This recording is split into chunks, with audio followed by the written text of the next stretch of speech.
It is the 24th of August, 2023. And we are approximately 20 miles due south of Cape Sable, Nova Scotia, which leaves us with about 45 miles to run.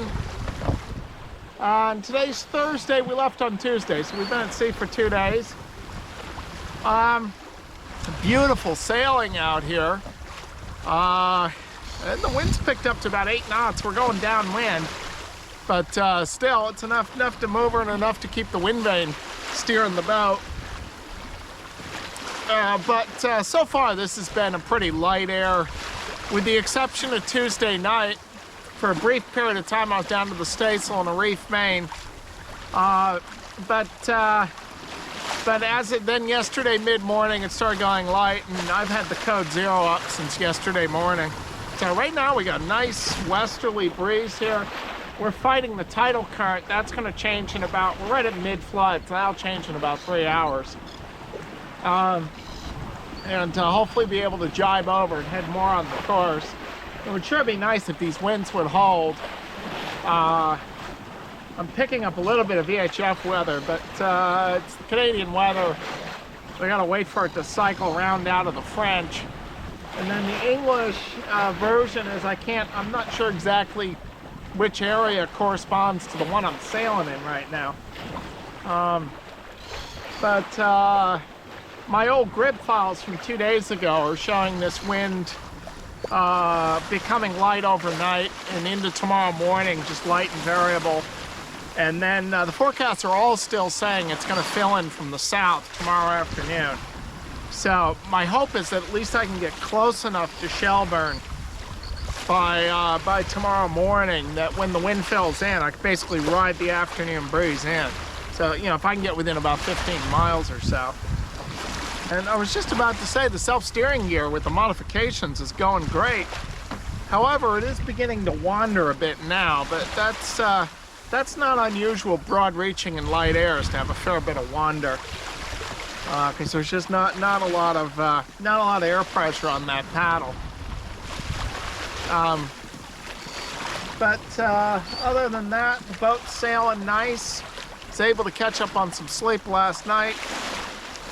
And the only thing I'm just hoping that this wind doesn't leave me stranded tonight with no wind, and then and then I don't get any wind till tomorrow evening.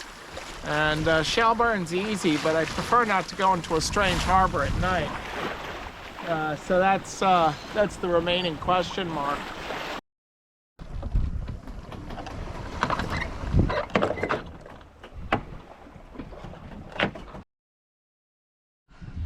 So what is it? I think it's 9:30 in the evening, 10:30 local time. And we're right there where the red boat is. And Shelburne, where we're headed, is right up here.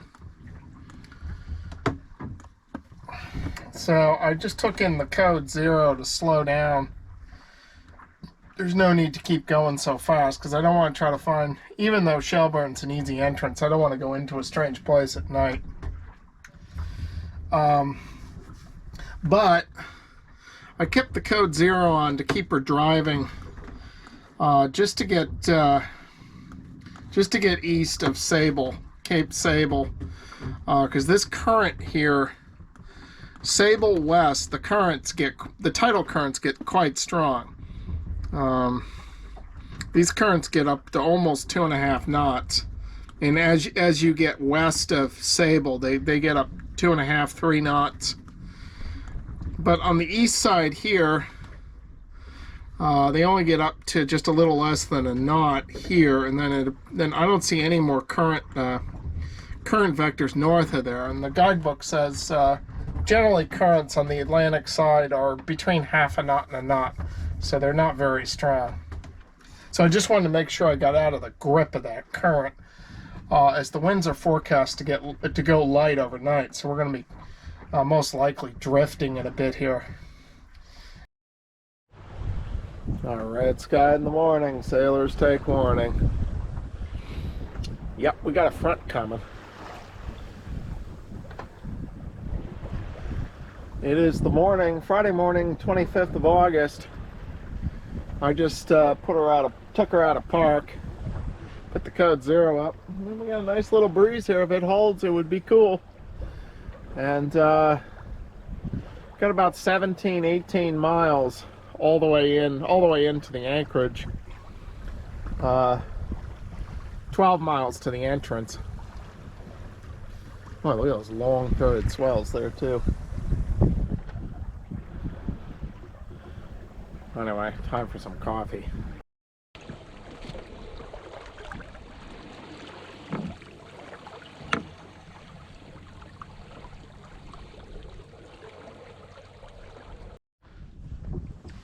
Pea soup fog.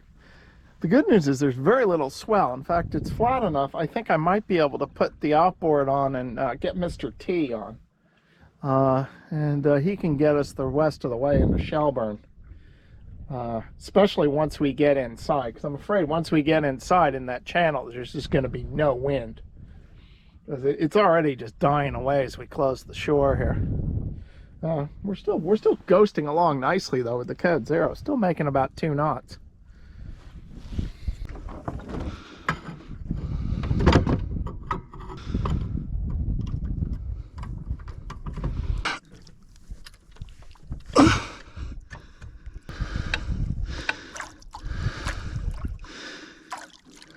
Don't drop anything. Look, my hands are shaking because I'm so worried about dropping stuff in the drink here. All right.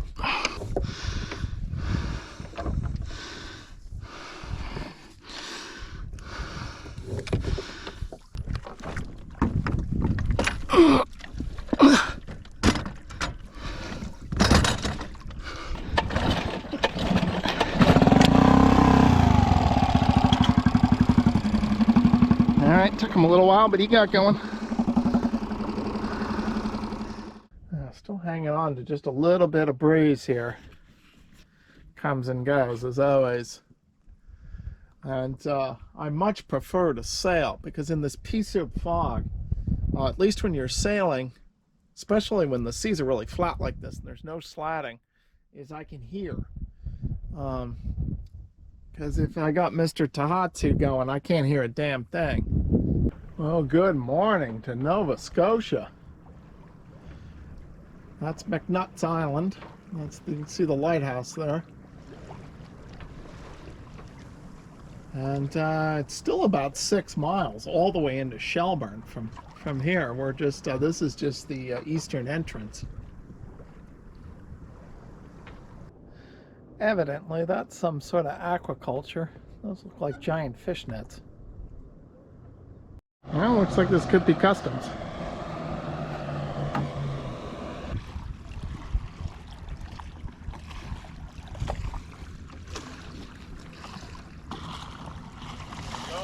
Hi, good morning. Morning. Where are you coming from? From Maine, Harpswell.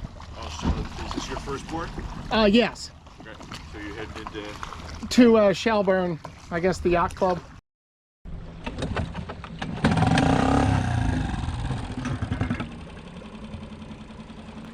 Well, since I got Mr. T deployed, I'll just have him idling while I sail up to the mooring, just in case I miss.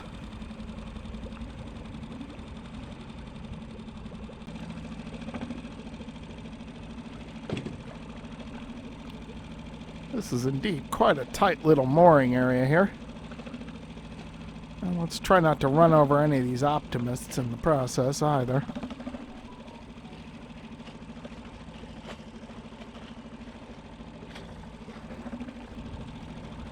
There's a slight current setting me to weather here, and I would find out that there's almost a constant south-flowing current because of the river emptying out at the northern part of the bay. So anyway, helm a lee, shoot her up into the wind. Looks like it. Go forward.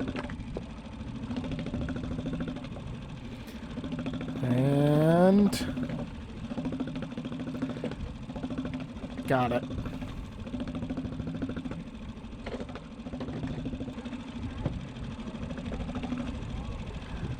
So the guys in the customs boat just reiterated that I have to call customs as soon as I pick up the mooring. So as soon as I get the mainsail furled, I'm going to do that. The vessel documentation number is 982266. One, just myself. That's correct. So I'm now clear with the authorities and I can go ashore.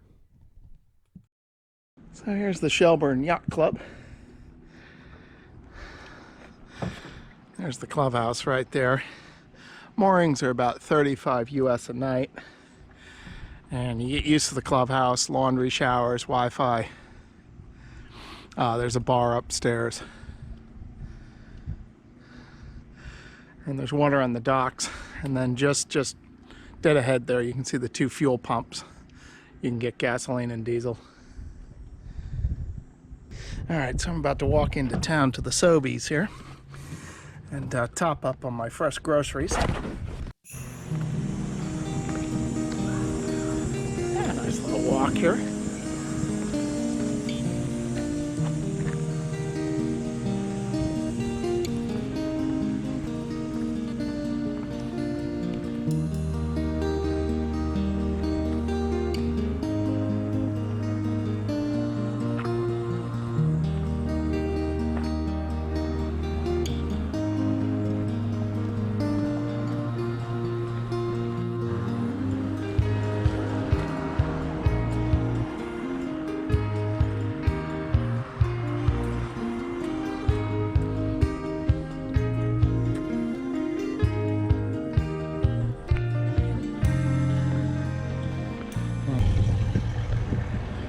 Indeed, it's the Sobeys.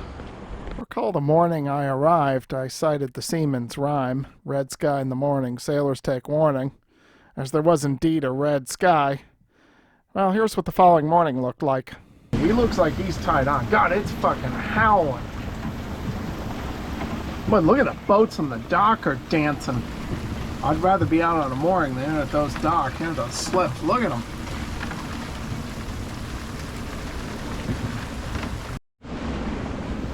Look at this guy go. Whoa! Woo! Look at that guy go!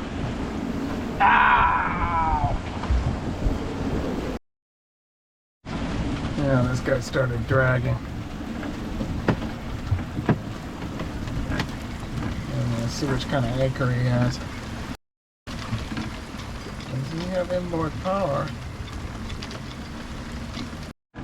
And it looks like he's got power, but he's got to be careful he doesn't foul that mooring. And he's still dragging the anchor over the bottom, though. Oh, Christ. Oh, he snagged it. Oh, good job. Managed to push the boat away. This guy is fighting bravely here, I'll tell you. This guy capsized.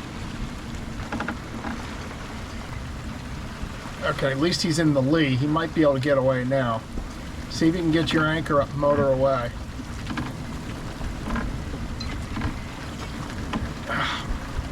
Oh, good. This guy's going to go give him a hand. Okay, he's forward. He looks like he's clear. It looks like he's clear.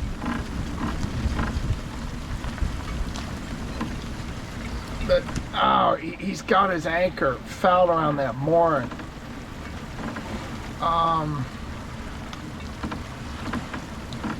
He just gunned his engine. Okay, he might be okay. You're going to have to release your anchor and buoy it. That's the only thing I can think of. Release the anchor line, buoy it, and then you can just come pick this mooring up here. Okay, it looks like he's going to pick up this mooring. So not only did Andrew lose his anchor, but he also had to release his dinghy as it got tangled around the other boat. Luckily, Andrew's neighbor, Joe, on the Blue Catch, went out in his own dinghy and retrieved Andrew's dinghy for him, so he's got it in tow right now. Okay, I think he might get it this time. You're going too fast. Ah, you got it. Got it. Tie it, tie it, tie it. Yeah. And that guy's still turtle over there.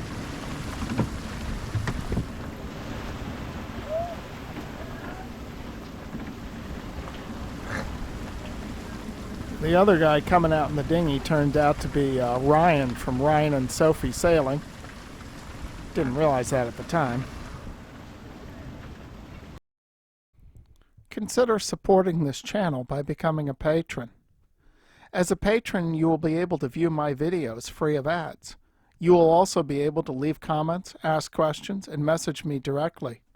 You can become a patron for as little as $5 a month.